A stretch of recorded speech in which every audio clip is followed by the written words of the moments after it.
Bonjour à toutes et à tous, on se retrouve sur la chaîne Broken Tiller du 80.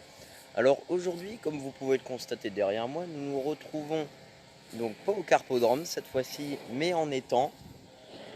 Donc voilà, nous allons pêcher donc la brème, la carpe et le gardon. Donc on va pêcher la brème et la carpe au feeder et le gardon à l'asticot au flotteur tout simple. Donc par la suite je vais préparer mes deux amorces. Donc là je vais devoir préparer deux amorces, une pour le gardon et une pour la brème et la carpe. Et je vais vous montrer tout ça après. Allez, à tout de suite.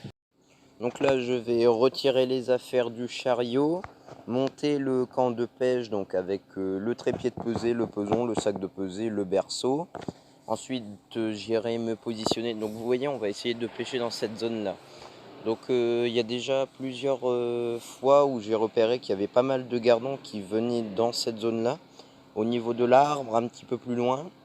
Après, de temps à autre, il y a quelques brèmes qui viennent faire un tour, mais plus par là.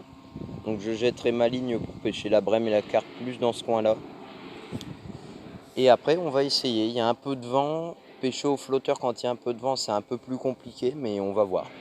De toute façon, on fait avec.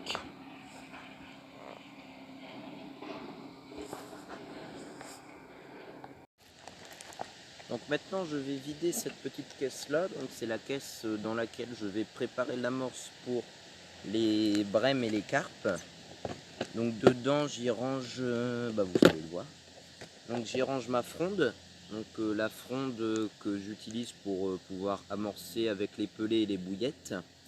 Ensuite j'ai mon sbombe, donc c'est un accessoire qui permet d'amorcer mais à longue distance.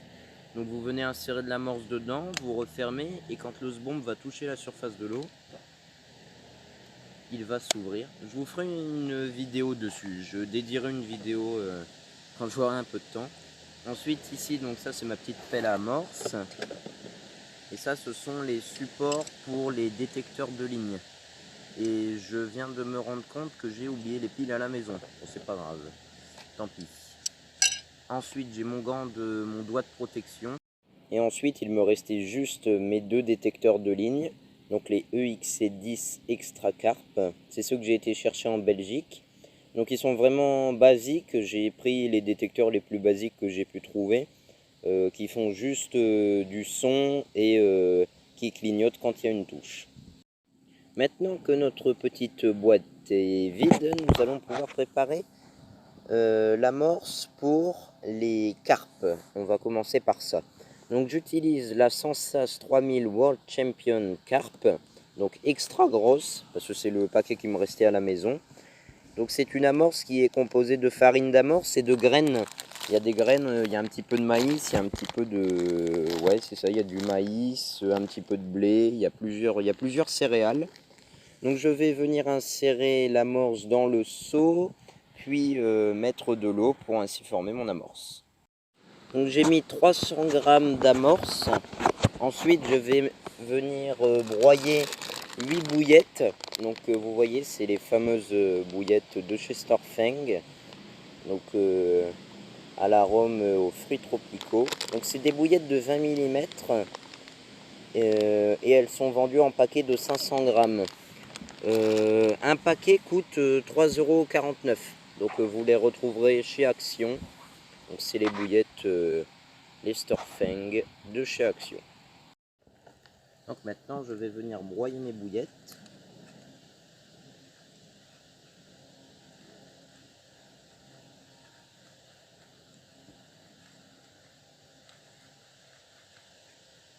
Dans le commerce, donc pour ceux vraiment qui pêchent beaucoup la carpe, il y a ce qu'on appelle des moulinettes. Donc ça fait un peu comme des machines pour faire de la glace pilée. C'est des couteaux donc qui sont dans une caisse. Ça vient se rajouter sur les seaux, carrés. Et ensuite, y a un système de manivelle sur le côté et ça s'appelle une moulinette. Ça coûte une cinquantaine d'euros, je crois.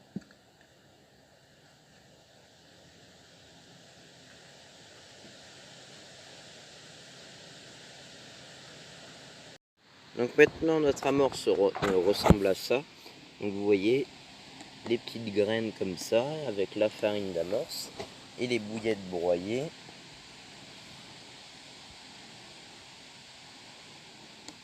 Donc ça sent vraiment très bon les bouillettes, ça ressemble un peu ouais, à la fraise. Ça sent, en tout cas ça sent le fruit. Donc voilà les amis, je viens de rajouter 150 ml d'eau. Ensuite j'ai mélangé l'eau avec donc ma préparation. Et là maintenant j'ai mon amorce. Donc vous voyez une belle amorce, pas trop liquide, pas trop farineuse. Vraiment un beau mélange. Et ensuite donc je vais monter ma canne. Donc ma canne est là-bas. Donc je vais pêcher avec ma Sensor de chez Daiwa. Et pour le gardon, je vais pêcher avec la canne de chez Action, la canne à 20 € que je vous avais déjà présentée lors de mes sessions de pêche au gardon avec cette canne. Et on va pêcher au feeder la carpe et la brème sur la Sensor et à l'asticot au bouchon avec la canne de chez Action. Donc voilà les amis, je viens de remplir ma cage feeder avec mon amorce.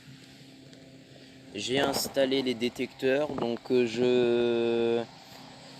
j'ai fait appel à un ami, il va passer à la maison me chercher les piles et il me les ramènera vers midi. Là il est 11h15.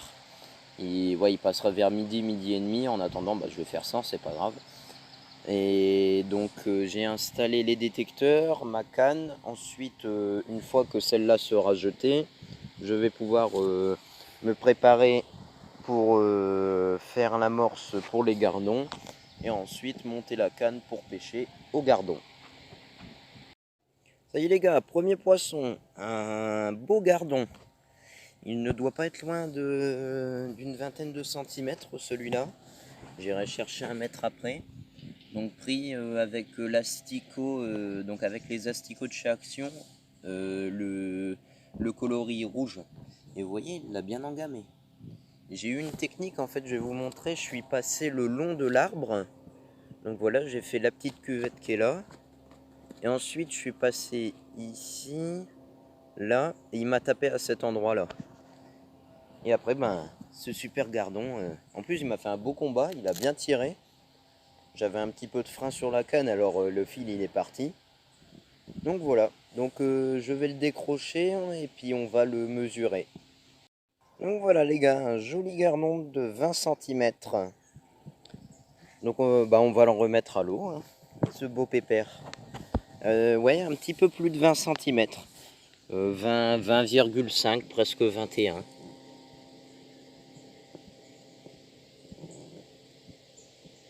Hop, il se réoxygène tout doucement.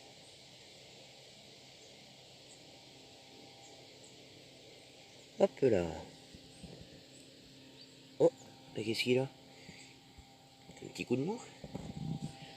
Ah, il va se reprendre. J'espère. Ah, mon pépère. Qu'est-ce qui t'arrive? Ah si, il va reprendre du... Il reprend un peu d'air en surface, mais s'il prend trop d'air en surface... Ah si, ça y est. Voilà, il remet la tête dans l'eau. Il se réoxygène tout. Ça y est les gars, il est reparti. Il vient juste de repartir. J'ai allumé le téléphone, il vient de repartir. Donc voilà, super beau gardon. Ouais, 20,5, presque 21 cm. Ouais, c'est ce que j'avais dit une vingtaine de centimètres. Et je m'étais pas trompé. Bon on va continuer de pêcher, hein. Au moins le principal c'est qu'on n'a pas fait capot niveau gardon. J'ai eu une grosse tape, mais vraiment là ça a tapé dans le fil. Alors c'est peut-être un poisson qui est passé et qui s'est pris dans le fil.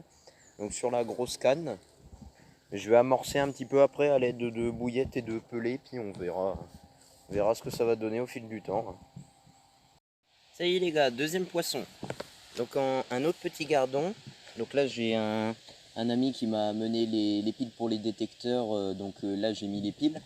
À peine le flotteur il était descendu que le détecteur il a bipé. J'ai tout de suite relevé la canne, ça a ferré. Et ce petit gardon on est sorti. Donc on va le mesurer. Alors celui-là je vais le garder parce que donc il y a J'ai un ami à moi qui voudrait faire donc de la friture. Donc bah, c'est du poisson frit, tout simplement. Un petit fish and chips. Donc lui, il repartira pas à l'eau. Donc voilà les gars. Un petit gardon d'à peu près 16 cm. Donc on le remet à l'eau.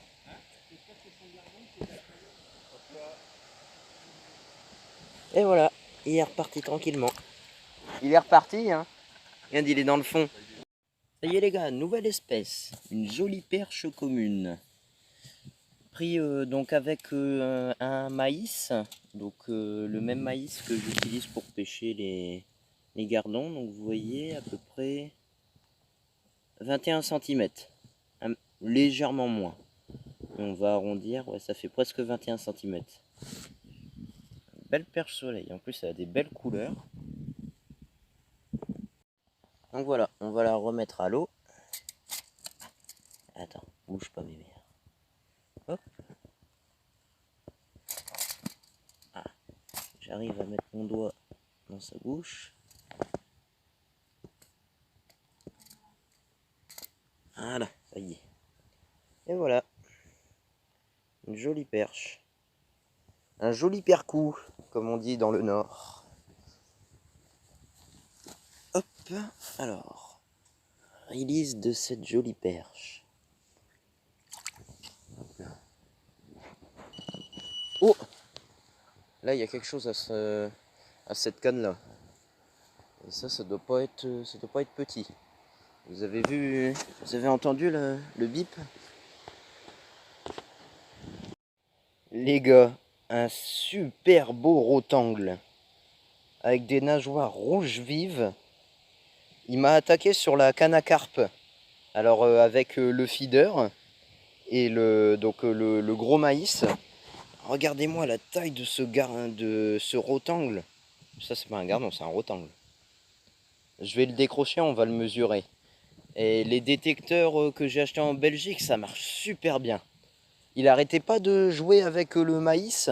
J'ai attendu que ça bip, mais vraiment longtemps pour pouvoir ferrer. Et il l'a bien engamé. Donc voilà, je vais le décrocher et on va le mesurer.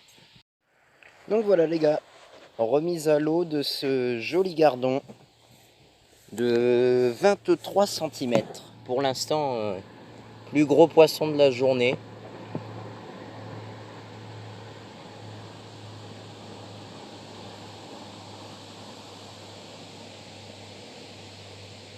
Voilà.